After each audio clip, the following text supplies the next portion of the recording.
પેલા શ્લોકની અંદર ભગવાનનો પૂર્ણ પરિચય આપ્યો છે કે અમારા ઠાકોરજી કેવા છે, શું કરે છે, ક્યાં રહે છે, એમનું કામ શું છે.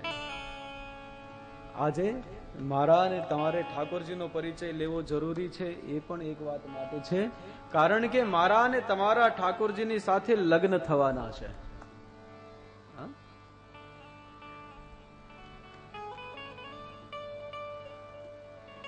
અને લગ્ન થવા બહુ જરૂરી છે સાહેબ. લગ્ન એટલે લૌકિક આપણે ફેરા ફરીને જે સંસારિક કરીએ એ લગ્ન ને. લગ્ન એટલે એક બંધન જે આજથી આપણું અને ઠાકોરજીની વચ્ચે જોડાઈ જાય કે જન્મ જન્મ કા નાતા હો જાય ફિર કબ ન તૂટે. કોઈ દિવસ પછી આપણું અને ઠાકોરજીનું બંધન તૂટે નહીં.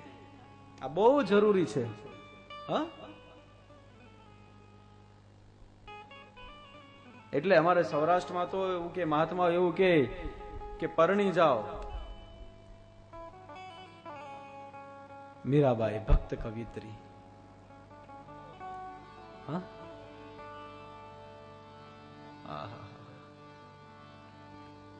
ઠાકોરજીની સાથે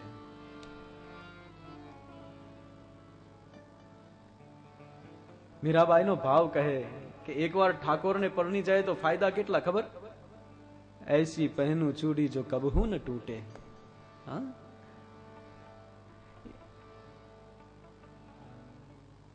અમર થઈ જાય સુહાગ. એટલે કયું પરણી જાવ. અને જે પરણે ને એ જ પામે, બીજા પામી શકતા નથી સાહેબ. એટલે એક સુંદર દ્રષ્ટાંત આપ્યું કે એક નગર હતું, નગર શેઠ. નગર શેઠ ને એક યુવાન દીકરો. ઘણા જ સમય જતા જતા નગર શેઠ ને ખબર પડી કે દીકરો તો બગડી ગયો. કેમ? તો કે સુરાપાન કરે છે, ન પીવાનું પીવે છે. પછી નગરવધુ ને ત્યાં જાય છે. આ બધા સમજો ને, નગરવધુ એટલે ગામમાં હોય એ યુગમાં એવું બધું હોતું જ. એટલે શેઠજી વિચારવા લાગ્યા કે હવે શું કરવું.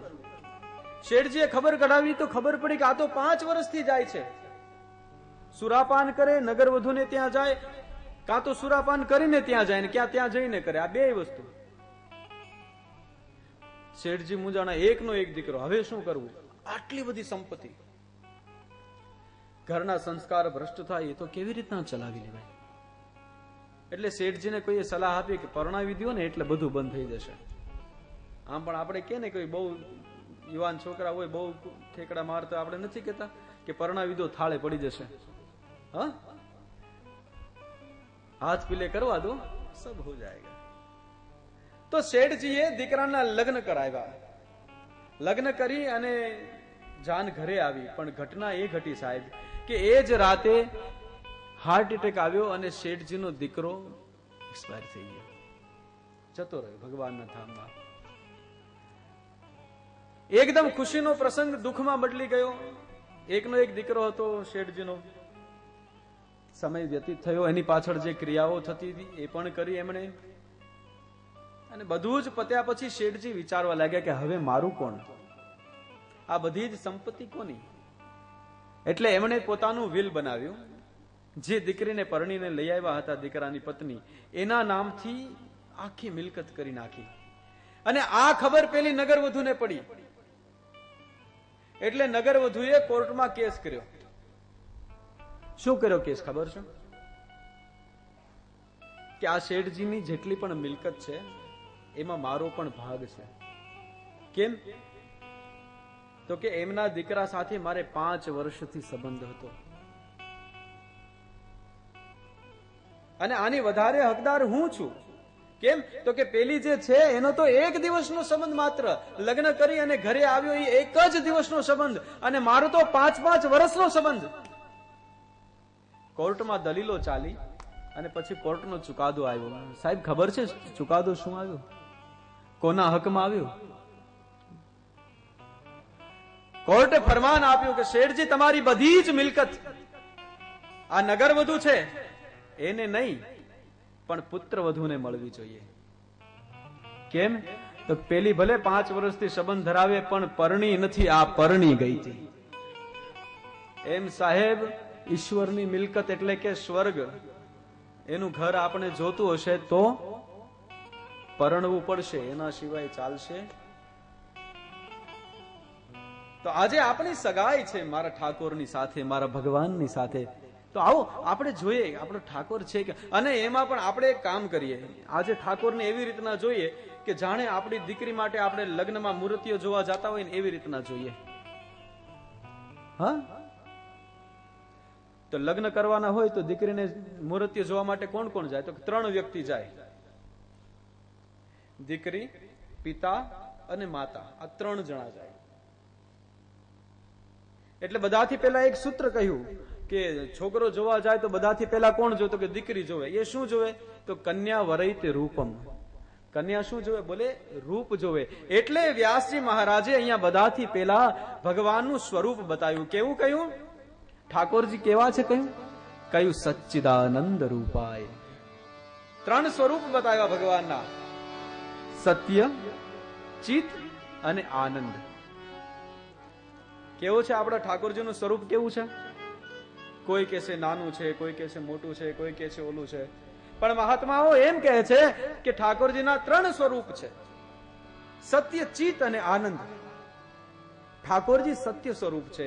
એટલે જ્યારે ઠાકોરજીનો જન્મ થયો ત્યારે અનેક વખત સત્ય શબ્દનો પ્રયોગ કરી અને વસુદેવજી મહારાજે પ્રાર્થના કરી હતી. સત્ય અપાર છે, અગાધ છે. સત્ય એ જ ઈશ્વર અને ઈશ્વર એ જ સત્ય. જેમ સત્ય વ્યાપક છે એમ પ્રભુ પણ વ્યાપક છે. એટલે શિવજી મહારાજે કહ્યું ને કે હરિ વ્યાપક સર્વત્ર સમાના, પ્રેમ તે પ્રગટ હોય ને જાના. તો ભગવાન સત્ય સ્વરૂપ છે. અને સત્ય એક એવો શબ્દ છે કે એના માટે કોઈ પરફેક્ટ ઇંગ્લિશ ગ્રામેટિકલ વર્ડ નથી. અહીંયા તો બેન બેઠા છે અને વર્ષો સુધી છોકરાને ભણાવ્યું, મારે ગ્રામરની વાતો કરવી, એ તો બધું શું છે. પણ જ્યાં સુધી મારી જાણકારી છે ત્યાં સુધી ઇંગ્લિશ ડિક્શનરીની પાસે સત્ય માટે પરફેક્ટ ગ્રામેટિકલ શબ્દ નથી. ક્યાંક ક્યાંક રિયાલિટી વાપરી શકીએ ને ક્યાંક ક્યાંક ફેક્ટ ને મૂકી દઈએ. બાકી ઓરિજિનલ જેને કહીએ ગ્રામેટિકલ સાચો અર્થ થતો હોય એવો સત્યનો કોઈ અર્થ જ નથી. તો એક સત્ય સ્વરૂપ છે પરમાત્મા.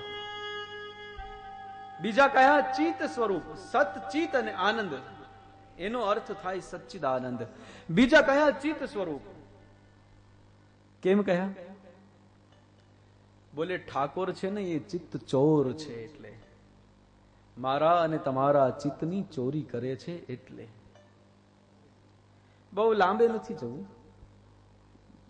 ઘણા એમ કે ગોપીઓની ચિત્તની ચોરી કરી હતી એટલે, પણ આપણે બહુ લાંબે નથી જવું. આપણી જ વાત કરીએ કે આપણે કોઈ આવી દિવ્ય કથાની અંદર ગયા હોય, આપણે ત્યાં કથાનું આયોજન કર્યું હોય, 8 દિવસ બહુ સરસ મજાની કથા થાય, શાસ્ત્રીજી સારી કથા કરે, સંગીતકાર મિત્રો એ કથાની દોર ચાલે, અને પછી એક દિવસ આવે કથા વિરામ પામે, બધા જ મહેમાનો આવ્યા હોય જતા રહે, આખો મંડપ ખાલી હોય, આપણે વચ્ચે એક ખુરચી નાખીને બેઠા હોઈએ, પછી આપણને ગમે?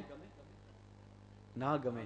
આપણું ચિત્ત ચોટે નહીં. કેમ? બોલે આપણું ચિત્ત ઠાકોરની કથાએ હરણ કરી લીધું. એ ચિત્તને હરણ કરે છે એટલે આપણો ઈશ્વર ચિત્ત ચોર છે. અને ત્રીજું કહ્યું આનંદ સ્વરૂપ. हमारे ठाकुर आनंद स्वरूप है. આ 3 ભેગા થાય તો જ એક ઈશ્વર બને, બાકી ઈશ્વર મળતા નથી. જ્યાં સત્ય છે, જ્યાં એમાં તમારું ચિત્ત છે અને એમાંથી તમને આનંદ મળી રહ્યો છે, તો જ ઈશ્વર સાચા.